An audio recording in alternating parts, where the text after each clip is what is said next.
ہمارے ایک بھائی امیر دین صاحب تھے، وہ شہر کے تبلیغات کے امیر تھے، بہت توکل والے تھے۔ میں اس وقت چھوٹا بچہ تھا، سرمد کی عمر کا، تو میں اپنے استاد کے پاس جو حکیم یاسین صاحب تھے صرف نحو پڑھا کرتا تھا۔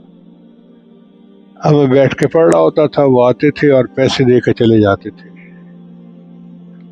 ایک دن میں نے پوچھ لیا استاد صاحب سے کہ استاد جی یہ بندہ آتا ہے آپ کو پیسے دے جاتا ہے، کیا مطلب ہے؟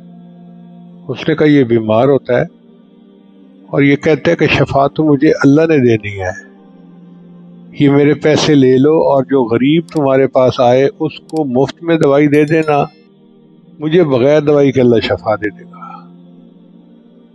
اس دنیا میں ایسے توکل والے لوگ بھی گزرے ہیں، وہ دوائی نہیں کھاتے تھے۔ اس کا یہ مطلب نہیں کہ ہم دوائی نہ کھائیں، نہیں، ہم نے کھانا ہے، چونکہ ہم نے پہلے اسباب اختیار کرنے ہیں پھر دعا کرنی ہے، مگر ذہن میں یہ رکھنا ہے کہ شافی الامراض اللہ رب العزت ہی کی ذات ہے۔